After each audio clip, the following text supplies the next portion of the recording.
Je vais continuer à enseigner sur ce que j'appelle, ou ce que j'ai intitulé les 15 15 manifestations de l'esprit de mort. Amen. Amen. Amen. Et je vous ai dit que certainement qu'il y a d'autres choses, mais je voudrais partager avec vous 15 des choses que le Seigneur m'a apprises et que j'ai appris aussi par expérience, par méditation, mais aussi par expérience. Et à la fin, nous allons prier. Amen. C'est bon? Là, tu dois, si ça va, tu es là? Tout le monde est là, c'est bon. Dimanche passé, on a parlé de beaucoup de choses. Notamment, je vous ai dit que lorsque l'esprit de mort arrive, il attaque votre vie de prière. Amen. Lorsque l'esprit de mort tourne autour de vous, autour de la maison, autour de la famille, il attaque votre vie de prière. Pour ne pas qu'il vous trouve dans une atmosphère de prière. Et il vient commencer par vous désarmer pour qu'il puisse ensuite pouvoir vous attaquer. Donc il attaque votre vie de prière. Dis à ton voisin, il attaque notre vie de prière. Quand la mort commence à rôder, donc elle attaque dans la vie de prière. Et on a lu l'exemple de la vie de Jésus lorsque Jésus se retrouvait à Gethsémane. Plus il approchait de la mort, ou plus la mort s'approchait de lui, plus la vie de prière de Jésus était difficile. Au point où la Bible dit qu'il est monté pour aller prier 3 fois. Il est parti, il est revenu, il est parti, il est revenu. Pardon, il est parti, il est revenu une 3e fois. Et à chaque fois qu'il partait et qu'il revenait, ses disciples étaient endormis. Ses disciples étaient comment? Et il va même leur dire la 3e fois, c'est bon, reposez-vous. Celui qui est venu me livrer est déjà là. Amen. La première fois, il leur dit, vous ne pouvez même pas prier 1 heure. La 2e fois, il leur fait encore le même reproche. Mais à chaque fois qu'il partait et qu'il revenait, les disciples étaient endormis parce que lorsque la mort arrive, la mort amène le sommeil. La mort amène comment? Le sommeil, la paresse sur le plan spirituel. Et ce qui t'empêche de prier depuis quelques semaines, depuis quelques mois, n'est pas normal. Dis à ton voisin, ce n'est pas normal. Et très souvent, quand la mort rôde autour de vous, je vous ai dit que quand la mort veut vous attaquer, elle vous prépare. Quand le diable veut te manger, il t'assaisonne bien. Il prend son temps, il te prépare, il te pousse loin de certaines personnes, il te pousse loin de la prière, etc., etc., avant que...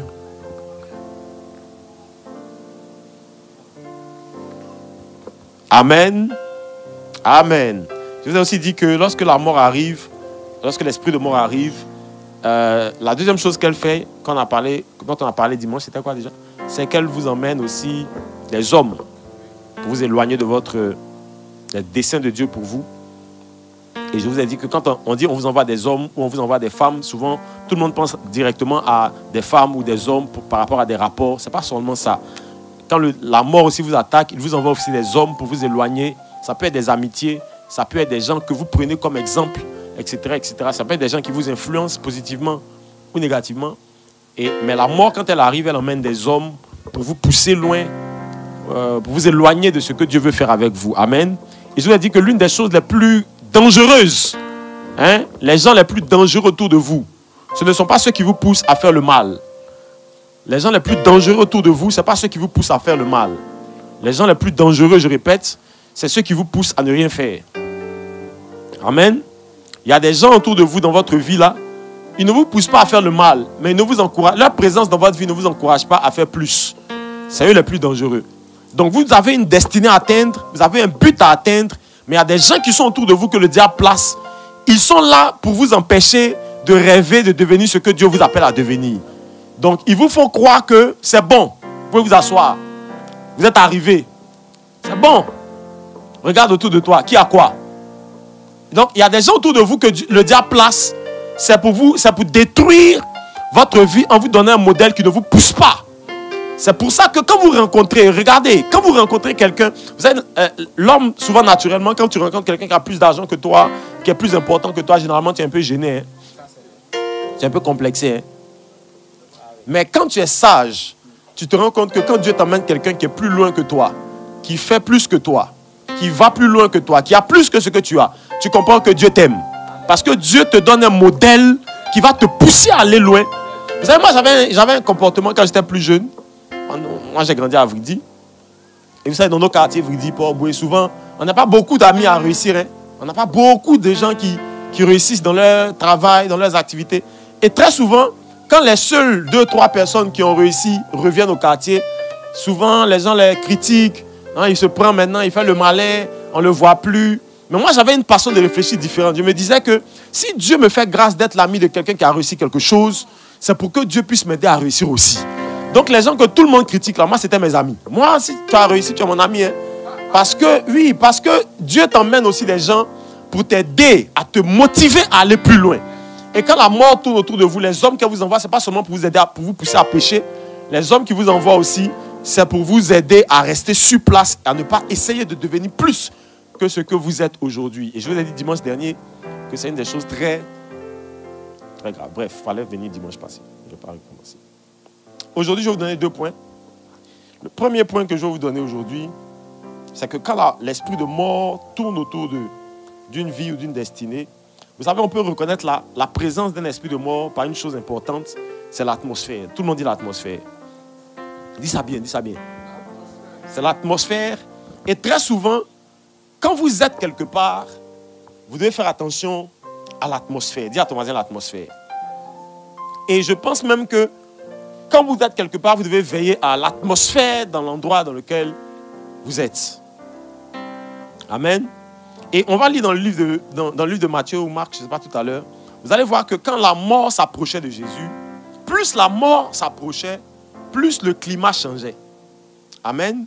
Est-ce que vous savez que... Bon, lisons déjà. Luc chapitre 23. Luc chapitre 23. Quelqu'un va me lire ça, s'il vous plaît, le verset 44 surtout, et 45 ensuite.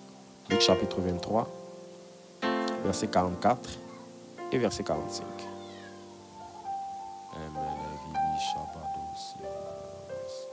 Luc chapitre 23, 44 et 45. Ils étaient déjà aux environs de la 6e heure. Ils étaient déjà aux environs de la 6e heure, donc environ 15 heures. On était 15 heures. Dis à ton voisin 15 heures. 15 heures. En plein 15 heures. Hein? Et il eut des ténèbres sur toute la terre. Et la Bible dit, en plein 15 heures, il eut des ténèbres sur toute la terre. Jusqu'à la 9e heure. Jusqu'à la 9e heure. Le soleil s'obscurcit. Donc de 15 heures à 18 heures, c'est ce que ça veut dire. Donc de 15 heures à 18 heures, qu'est-ce qui s'est passé? Le soleil s'obscurcit et les ténèbres. Vas-y. Le soleil s'obscurcit et le voile du temple se déchira par le milieu. Et le voile du temple se déchira par le milieu. Donc regardez, lorsque la mort a commencé à s'approcher, la mort de Jésus arrivait, la Bible dit le ciel s'est obscurci en plein 15 heures. L'atmosphère a changé. Vous savez, j'ai compris que la présence de l'esprit de mort a une conséquence sur l'environnement, sur l'atmosphère. Amen. Et c'est pour ça que plus la mort se rapproche, plus l'atmosphère change. Et regardez, souvent il y a des choses qu'on dit à la télé. Il y a des choses qu'on dit à la télé. On dit ça au journal, donc nous on pense que c'est scientifique seulement. Mais il y a des choses qui, en plus d'être scientifiques, c'est bon, tu peux t'asseoir. En plus d'être scientifiques, elles sont aussi spirituelles. Pourquoi? Parce que, regardez qu'aujourd'hui, on parle beaucoup de pays, dans beaucoup de pays, on parle de changement de climat, changement climatique. Nous qui lisons la Bible, on sait que la mort, le jour de la mort est en train d'approcher. Et plus le monde va vers sa fin, l'une des conséquences de la présence de la mort sur Terre qui s'intensifie, c'est que même le climat sur Terre change. Parce que la mort, quand elle arrive, elle change l'atmosphère. D'ailleurs, même de façon simple, si on est dans une maison, tu ris avec quelqu'un, vous êtes couché dans la chambre, tu ris avec lui, vous bavardez, ton cousin, ta cousine, ton oncle, ta tante, je ne sais pas. Vous bavardez, et puis soudain, la personne pique une crise dans la chambre là. Ah, qu'est-ce qui se passe? Qu'est-ce qui se passe? Paf, la personne meurt. Dans la chambre là, l'atmosphère va changer. Oui, oui. Parce que là où il y a la mort, il y a toujours une atmosphère qui accompagne la mort. Et très souvent, l'une des façons de discerner qu'il y a la présence de la mort, c'est que l'atmosphère est en train de changer. Amen. Et vous devez avoir beaucoup de discernement pour voir que lorsque la mort approche, lorsque la puissance de la mort travaille, quand elle commence à essayer de toucher autour de toi, et c'est ce discernement-là que Job n'a pas eu vite. Il ne s'est pas rendu vite compte qu'il y avait quelque chose autour de sa maison qui se passait. Et malheureusement, il a perdu ses enfants, il a perdu ses biens, etc., etc. Je prie pour vous que dans votre environnement, que la mort s'éloigne au nom de Jésus. Dis-moi Amen. Amen. Dis à ton voisin, que Dieu t'aide à discerner quand la mort s'approche de ta maison. Amen. Amen. Et donc, la chose qui arrive, premièrement, c'est que quand la mort arrive, quand l'esprit de mort arrive, le climat change. On a vu, lorsque Jésus était sur la barque avec ses disciples, dans le livre de Luc, chapitre 2, la Bible dit que Jésus était sur la barque. On a lu toute l'histoire, hein, depuis Luc, chapitre 4. Dans Luc, chapitre 4, verset 13, le diable dit à Jésus, lorsque Jésus résiste à la tentation, on a lu ça, non? Lorsque Jésus résiste à la tentation, le diable lui donne rendez-vous, lui dit, je me retire jusqu'à ce que j'ai l'occasion la prochaine fois de te frapper. Donc ça veut dire que le diable voulait toujours tuer Jésus. La tentation de Luc 4, là, ce n'était pas pour le tenter pour voir s'il est Dieu. C'était pour le tuer. Hein? Ce n'était pas pour le tenter, pour essayer de voir si c'est vraiment lui qui est venu. Non, non, non. C'était pour le tuer. La preuve, c'est que quand il ne réussit pas, il lui dit, je vais te poursuivre jusqu'à la prochaine occasion où j'aurai l'occasion de te faire du mal. Donc on va voir dans Luc 5, dans Luc 6, dans Luc 7, il a essayé. Dans Luc 8, lorsque Jésus dort sur la barque, il le voit, vous imaginez Satan, il voit Jésus sur l'eau avec ses disciples. Et puis il voit que le gars dort. Il dit, mais ça c'est une occasion. Le gars dort. C'est-à-dire qu'il n'est pas éveillé pour dire que le temps va se rendre compte, il est déjà parti. Donc pendant qu'il dort sur la barque, les flots de la mer se lèvent. La tempête se lève sur la mer. Et puis les disciples commencent à être paniqués, la barque est agitée. Et il réveille Jésus, on lui dit, ne te préoccupes-tu pas de ce que nous périssons, de ce que nous mourrons. Jésus va se lever et puis il va menacer la tempête, il va menacer le vent et la barque va se stabiliser. Pourquoi? Parce que lorsque la mort est arrivée, la mort a pu utiliser même le climat pour essayer de faire du mal. Et très souvent dans l'esprit de mort et dans ces manifestations, faites attention lorsque le climat change, lorsque l'atmosphère change autour de vous. Faites très attention. Dis à ton voisin, faites très attention. Vous êtes au travail, l'atmosphère commence à changer avec les collègues, faites très attention. Vous êtes à la maison, l'atmosphère commence à changer, faites très attention. Ne soyez jamais à l'aise dans une atmosphère qui devient difficile. Dis Amen. Dis Amen bien. Dis à ton voisin, fais attention. Que Dieu te donne du discernement. Je vais aller vite. Deuxième point. Deuxième point, c'est que lorsque l'esprit de mort arrive, deuxième chose qui se passe, c'est que l'esprit de mort amène toujours la guerre et les conflits.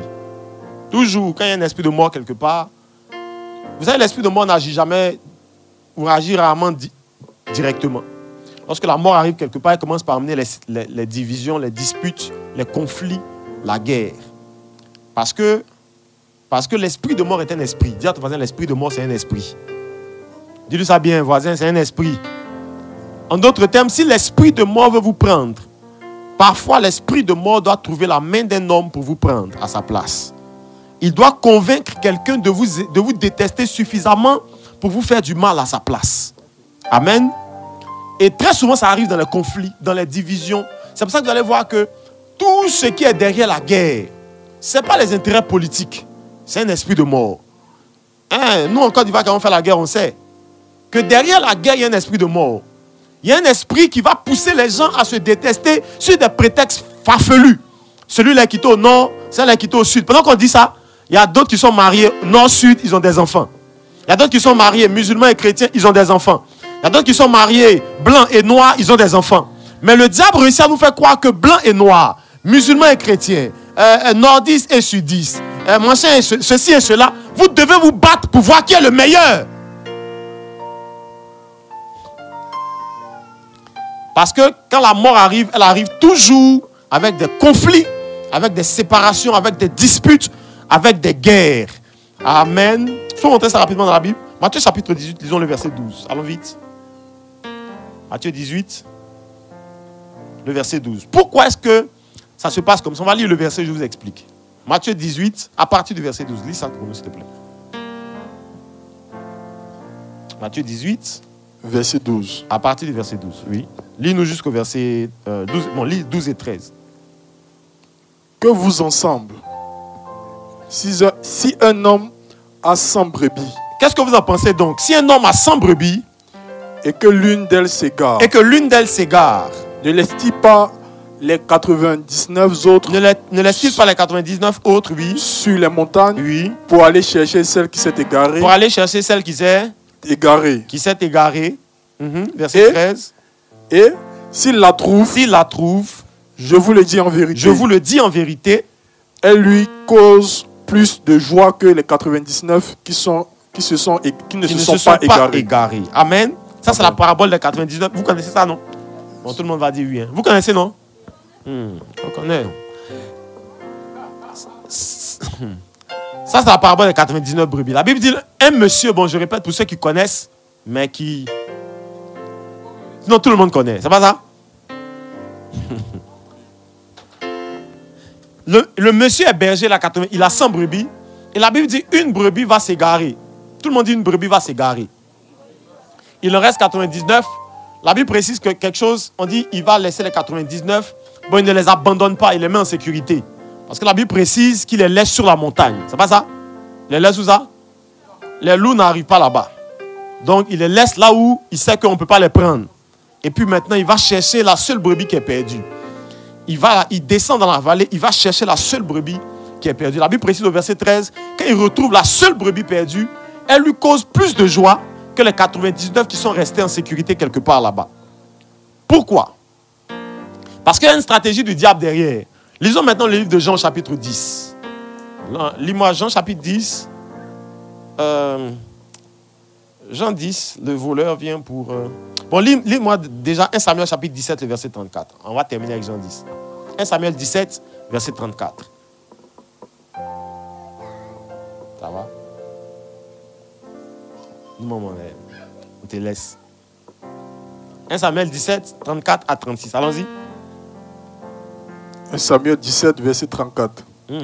David dit à Saül, ton serviteur faisait perdre des brebis de son père, et quand un lion ou un ours venait... David est en train d'expliquer, quand il se retrouve devant Saül, on lui dit, mais est-ce que toi tu peux affronter Goliath? Vous connaissez ça, non? Oui, vous connaissez. Non, vous connaissez, vous êtes bon. 1 Samuel 17, il se retrouve devant Goliath. David il dit à Saül, le roi, je vais affronter Goliath.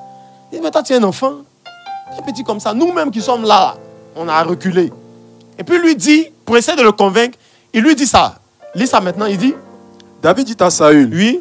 Ton serviteur faisait perdre les brebis de son père. Donc j'étais le berger des brebis de mon père. Et quand un lion ou un ours venait enlever une du troupeau. Quand un lion et un ours venaient enlever combien? Une. Combien de brebis? Une. Combien? Une. Mais pourquoi le gars a beaucoup de brebis et puis quand les lions et l'ours viennent, ils en prennent une seule? Avance. Je courais après lui. Je courais après lui. Je le frappais. Je frappais le lion ou l'ours. Et j'arrachais la brebis de sa gueule. Amen. Pourquoi est-ce que quand le lion vient, il prend une seule brebis? Pourquoi lorsque le gars a 100 brebis, la brebis qui se gare là, elle est seule? Parce qu'écoutez-moi bien. Lorsque le diable emmène les divisions, les conflits, quand le diable veut t'attaquer, l'une de ses stratégies, c'est isoler. Parce qu'on ne peut pas tuer facilement une brebis qui est dans son troupeau. Amen. Amen. Le diable sait qu'il y a des choses qu'on ne peut pas te faire. Il y a un niveau où on ne peut pas t'atteindre. Si tu es par exemple au milieu d'une famille spirituelle, au milieu d'une assemblée, au milieu d'une fraternité, au milieu, je sais pas, d'un groupe d'amis, il y a des choses qui ne peuvent pas t'arriver au milieu d'un groupe de personnes. Il est obligé pour te faire du mal de te prendre et de t'isoler. Et très souvent, la façon d'isoler les gens, c'est dans les conflits. Vous êtes ensemble jusqu'à ce que le diable réussisse à convaincre quelqu'un qu'il n'est pas au bon endroit. Là, on ne m'aime pas. Là, les gens sont trop hypocrites. Là, les gens sont trop méchants. Et il s'éloigne progressivement du groupe qui le protège. Et puis là, le diable peut le tuer. C'est pour ça que la Bible dit, lorsque le gars il perdait une seule brebis, il sait que c'est la stratégie de Satan derrière ça, d'éloigner la brebis pour la détruire. Donc, il laisse les autres et puis il poursuit la seule brebis pour la gagner. Dis Amen. Amen. Parce que quand la mort arrive avec la stratégie de t'éloigner. Il y a des choses que tu as voulu faire. C'est parce qu'on t'a donné un conseil que tu as arrêté. Aujourd'hui, quand tu t'assois et puis tu réfléchis, tu te dis, ça là, vraiment, s'il ne l'avait pas attrapé, c'était pas bon. Hein. Il y a des gens là. Dieu merci parce qu'aujourd'hui, tu rends grâce à Dieu pour tes parents. Si tu n'es pas sorti aller en boîte de nuit, tu n'es pas sorti fumer la drogue, tu dis merci à Dieu pour tes parents aujourd'hui. Hier, quand ils te parlaient, tu t'es fâché. Hier, quand on disait ne sors pas, tu t'es fâché. Hier, quand on te frappait, quand tu te cachais pour sortir, tu t'es fâché. Mais aujourd'hui, quand tu t'assois, tu dis Dieu merci. S'il ne m'avait pas frappé comme ça, c'était pas bon. Hein? Tu vois, il était dans l'allée. Hein? Parce que lorsque le diable veut tuer quelqu'un, il le convainc que le groupe, l'espace dans lequel il est, le troupeau dans lequel il est là, ne lui convient pas. Il faut que tu sortes. Amen. Amen. Et ça, c'est une stratégie de l'ennemi. C'est pour ça que partout où il y a l'unité, avant que la mort frappe, la mort emmène la division. La mort emmène la séparation. Pour éloigner certains du groupe, pour pouvoir les attaquer, pour pouvoir les détruire. Et la Bible déclare qu'un royaume qui est divisé entre lui-même ne peut pas subsister. Le diable sait ça. Donc il n'y a aucun bénéfice dans la division. Il sait ça. Amen. Je répète, j'ai dit, il n'y a aucun bénéfice dans la division. Quand le diable sait qu'il veut tuer quelqu'un, la seule façon de l'éloigner et de pouvoir l'atteindre facilement, c'est de diviser là où il est. Pour que quelqu'un sorte. Dans la division, vous allez voir que même quand une église se divise, les fidèles sortent. C'est pas ça? Donc c'est comme la division ouvre la porte et puis les gens partent. Il sait que là où il y a la division, il y a des brebis qui s'éloignent et eux là on peut les attaquer. Je prie que dans ta famille il n'y a pas de division. Dis-moi amen. Oui. Très souvent le diable est spécialiste dans diviser nos familles. Vous êtes sortis du même vent, vous ne vous parlez pas. Et souvent quand vous vous faites asseoir pour vous demander mais qu'est-ce qui ne va pas? Personne n'a rien de solide à expliquer à l'autre. Non, demande-lui. Il faut lui demander. Maintenant, on te demande, il faut parler. Dis non, il faut lui demander. Il sait ce qu'il a fait. On dit ce qu'il a fait là, dis-nous. Parce que le diable est spécialiste dans diviser les gens qu'il veut détruire. Et regardez, les familles divisées ne prospèrent pas. Possible qu'une famille divisée prospère. C'est tous les enfants d'un même père, tous les enfants d'une même maman. Vous ne vous parlez pas. Quand vous vous parlez, c'est l'autre a des problèmes avec l'autre. L'autre pense que l'autre est ceci. Écoute les amis, tout le monde, il n'y a aucune famille où on va t'enlever aujourd'hui. On va t'aller te mettre dans une autre famille où il n'y a pas de défaut. Ça n'existe pas. Famille où les gens n'ont pas de défaut, ça n'existe pas. Ça n'existe pas. Les églises où les gens n'ont pas de défaut, ça n'existe pas. Les communautés où les gens n'ont pas de défaut, ça n'existe pas. Il n'y a pas un groupe d'humains. Il n'y a pas un groupe, je répète, il n'y a pas un groupe d'êtres humains où Dieu va te déposer et puis là-bas, là, les gens sont parfaits. Ça n'existe pas. Je disais à ma femme une fois que je pense que l'un des travaux les plus difficiles au monde est de conduire les hommes. Vous savez, diriger les animaux, c'est plus difficile, c'est plus facile que diriger les hommes. Si tu as un bâton, tu diriges les animaux. Tu as un bâton, tu diriges les animaux. Gare à celui qui va aller ailleurs. Regardez les bergers n'ont pas de diplôme. Les bergers, souvent, ils ont les pieds nus. Ils n'ont pas besoin de BTS, de bachelor en ressources humaines. Ressources humaines. Tcha! Tu le mets ici, il vient là. Tu le mets là, il vient là. Le berger, là, se met un bon bâton. Gare à celui qui va à gauche. Quand il ne met pas, tous ceux qui ont voulu aller à gauche, ils se remettent à droite de tous. Les animaux ne sont pas compliqués. Les hommes. Il m'a regardé comme ça, il a pensé ceci. Elle a dit ceci, elle a dit cela. Elle s'est habillée comme ça. Regardez sa réponse. Elle pensait à moi.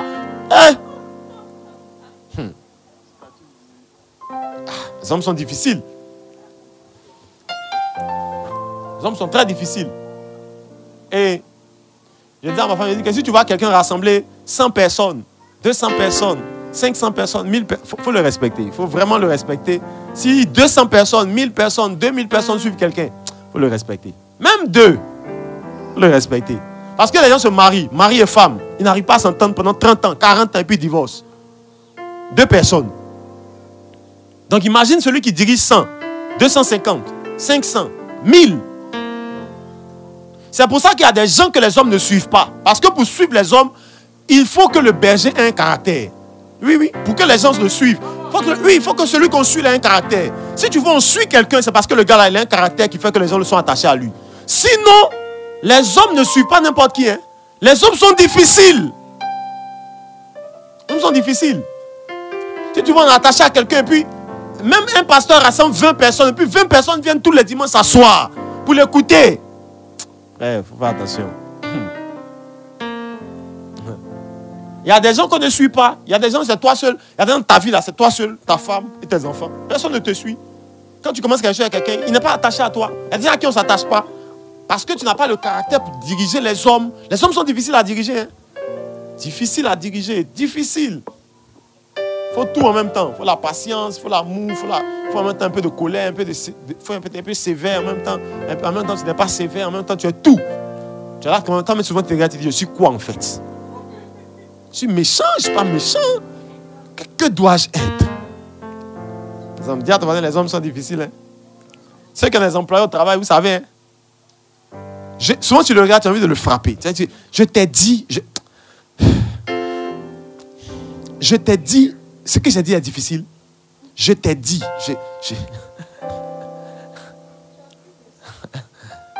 Je t'ai dit, ne mets pas... Je ne sais pas, toujours je vais te dire... Oui, toujours tu vas lui dire. C'est un homme. Amen. C'est un homme. Amen. Et lorsque le diable connaît les hommes, il sait que lorsqu'un homme, on veut l'attaquer, il faut l'éloigner des autres. Il faut amener les conflits, les séparations. C'est pour ça que l'une des choses les plus difficiles à trouver au monde, c'est l'unité entre les hommes. Les hommes qui se mettent ensemble pour vivre ensemble sans dispute. Compliqué, hein? Amen. Waouh. Waouh.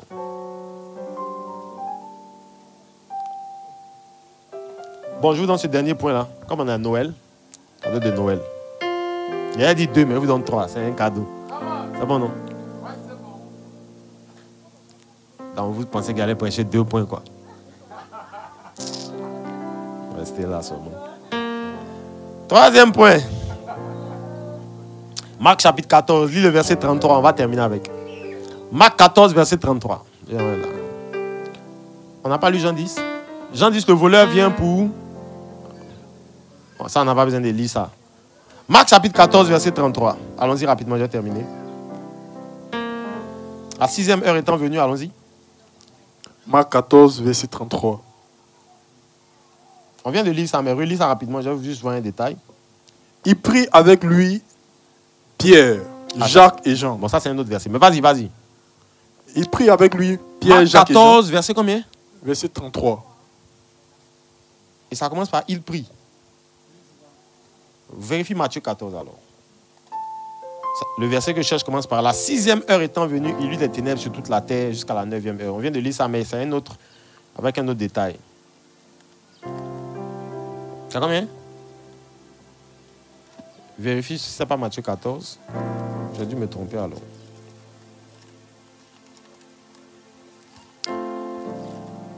C'est quoi tu viens de lire? Marc? C'est Marc que tu viens de lire. Et c'est Matthieu, voilà. Vérifie d'abord si c'est ça. La 6e heure étant venue. C'est pas ça? Oh. Marc 15, 33. Merci.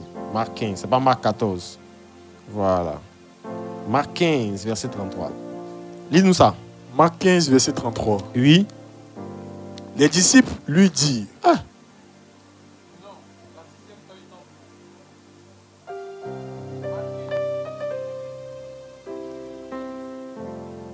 C'est ça chez toi, non? Hein? C'est Marc 15, 33. Frère. Marc 15, 33. Oui. La 6e heure étant venue. La 6e heure étant venue, on a demandé si tu as la Bible des trucs là. J'espère que tu n'as pas la Bible des trucs là. Comment on appelle ça? D'accord, allons-y. La 6e heure étant venue. Il y eut des ténèbres sur toute la terre. Il y eut des ténèbres sur toute la terre. Jusqu'à la 9e heure. Jusqu'à la 9e heure, oui. Et à la 9e heure, oui. Jésus s'écria d'une voix forte. Jésus s'écria d'une voix forte. Vas-y. Elohim, Elohim. Eloi, Eloi. Lama Shabbatani, oui. Ce qui signifie mon Dieu, pourquoi m'as-tu abandonné? Verset 35. Quelques-uns de ceux qui étaient là, l'ayant entendu dire, voici, il appelle Élie. Et l'un d'entre eux courut remplir une éponge de vinaigre, etc., etc., etc. Vous voyez, quand la mort arrive, dernier point que je vous partage rapidement, c'est que la mort peut frapper à tout moment, mais il y a des moments qui sont des moments favorables, propices. Amen. Il y a des moments où la puissance de la mort s'intensifie. C'est pour ça que, par exemple, je vous disais, il y a quelques dimanches, que souvent quand on dit aux gens, on est en fin d'année, prions, on pense que c'est parce que, bon, on veut profiter, toujours fin d'année, on va prier contre la, toujours, oui, parce qu'il y a des moments auxquels les choses que l'esprit de mort fait s'intensifient. Vous voyez de quoi je veux parler? Hein? Sinon, nous tous, on aime nos enfants, hein? Mais pourquoi on a emballé des cadeaux en fin d'année ici? Qui n'a jamais donné cadeau à son enfant toute l'année 2024? Lève la main. Tu n'as jamais donné quelque chose cadeau à ton enfant. Lève la main. Chaussures. Tout ce que tu leur offres là, est-ce qu'ils te demandent quoi? Ils te donnent quoi pour faire? La chaussure que tu lui as achetée pour aller à l'école, c'est un cadeau. Hein? Les vêtements que tu lui achètes, quand tu le vois habillé, tu dis, celle-là, ces vêtements commencent à la sauter. Hein. Il a acheté de nouveaux vêtements. C'est un cadeau que tu lui offres. Ça veut dire que tu aimes ton enfant toute l'année 2024. Mais en fin d'année, quand même, tu lui fais un cadeau spécial. Parce qu'il y a des choses qu'on fait toute l'année. Mais il y a des moments de l'année où on intensifie une chose qu'on a l'habitude de faire. La mort frappe à tout moment. Mais il y a des moments de l'année, il y a des moments dans le calendrier où la puissance de la mort s'intensifie. C'est pour ça que, regardez, même ceux qui font des pratiques occultes et tout ça, il y a des choses qu'on fait. Toujours les gens font magie. Toujours les gens font sorcellerie. Mais il y a des moments, par exemple, on a une nouvelle lune. Quand la nouvelle lune arrive, on fait des pratiques spéciales. Vous voyez de quoi je parle? Amen. Parce que la mort s'intensifie à certaines périodes. Et par exemple, la fin de l'année, c'est une période où la mort s'intensifie. On perd beaucoup de gens en fin d'année. Ça, on n'a pas besoin de te dire ça. On perd beaucoup de gens en fin d'année. On perd beaucoup de gens dans l'adolescence. La mort tue tout le monde. Mais quand les gens sont adolescents, la mort profite pour les prendre. Parce qu'elle sait qu'à ce moment-là, ils ne sont pas trop conscients de certaines choses. On peut les blaguer, on peut leur mentir rapidement. Donc, il veut les faucher pendant l'adolescence. C'est pour ça que vous allez voir que quand quelqu'un passe un certain âge, il meurt. Enfin, il meurt difficilement. Parce que quand tu as passé 25 ans, 30 ans, en 30 et 40, 50 ans, les gens meurent difficilement. Hein? Parce qu'ils sont conscients, ils font attention à ce... C'est en ce moment qu'on commence à faire attention à ce qu'on mange, à ce qu'on boit. Sinon, tous ceux qui ont les problèmes de ceci et de cela, là, c'est ce qu'ils ont mangé quand on était jeunes. On ne faisait pas attention. Mais aujourd'hui, là, quand tu te lèves et tu as un peu mal au dos, tu dis, j'ai fait attention à comment j'ai fait ceci. J'ai fait attention à mon sucre. J'ai fait attention. Sinon, demandez à un gars de 16 ans, fais attention à ton sucre. Il va te dire quoi même? Il te dit quoi même? En ce moment-là, le diable sait que le gars est inconscient. Donc, on peut le blaguer, on peut le faucher rapidement. La mort frappe à tout moment. Mais il y a des saisons de la vie où la mort accentue son action parce qu'il sait qu'à ce moment-là, on peut facilement la voir. Mais je prie pour toi, peu importe la saison par laquelle tu passes. Yes. Tu ne me dis pas amen, lève ta main droite. Que peu importe la saison par laquelle tu passes en ce moment, yes, que la mort ne t'atteigne pas, ni dans cette fin d'année, ni dans ta jeunesse, ni dans ta vieillesse. Au nom de Jésus, dis-moi amen. Amen. C'est aussi pour ça que dans les sociétés développées, on veille sur les personnes âgées. Parce que là, la mort peut les prendre facilement. Chez nous en Afrique, les vieux, là, on ne s'occupe pas d'eux. Quand tu es trop vieux, on dit, tu es là, c'est un sorcier même.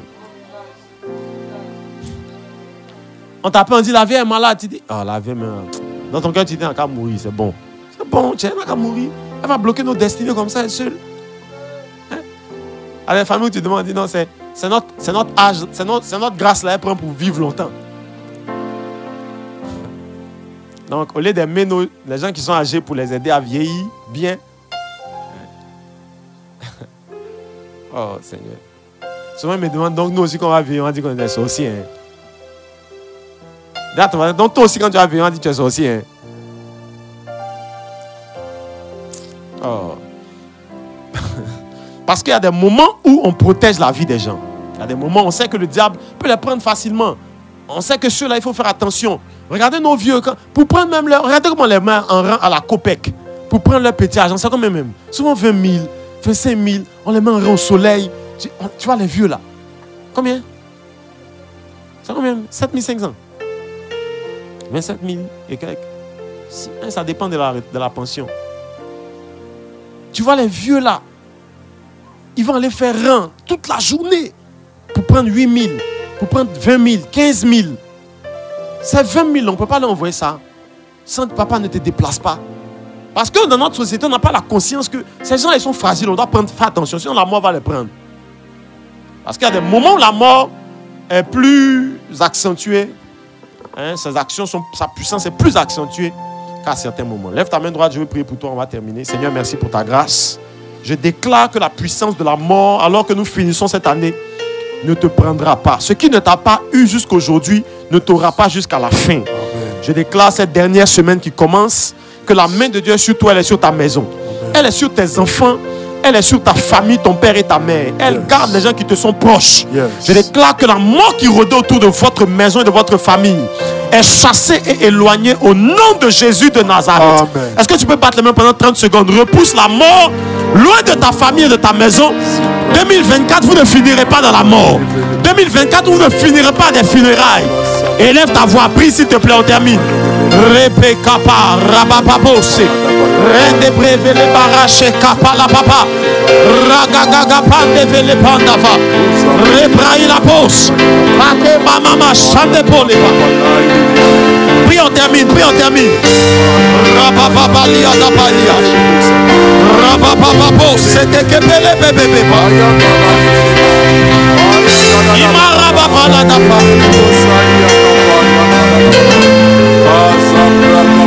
Au nom de Jésus, au nom de Jésus, Palé Kapalia, Rabapandele va Atapa.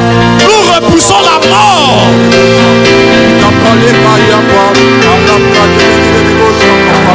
Yes.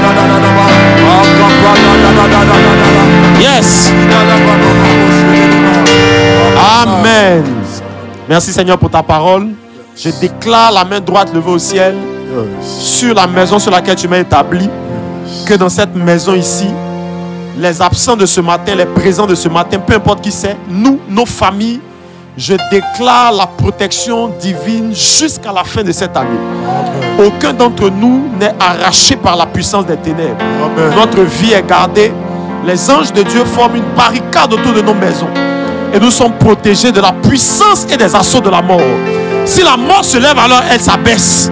Vos maisons sont protégées, le feu vous environne. Amen. Partout où vous allez, la main de Dieu est sur vous. Amen. Que Dieu garde vos enfants, que Dieu garde vos parents, que Dieu garde vos proches, que Dieu vous garde vous-même. Et que la mort ne vous arrache pas. Dans le nom de Jésus de Nazareth, dis-moi Amen, dis-moi Amen. Amen. Acclame le Seigneur très fort.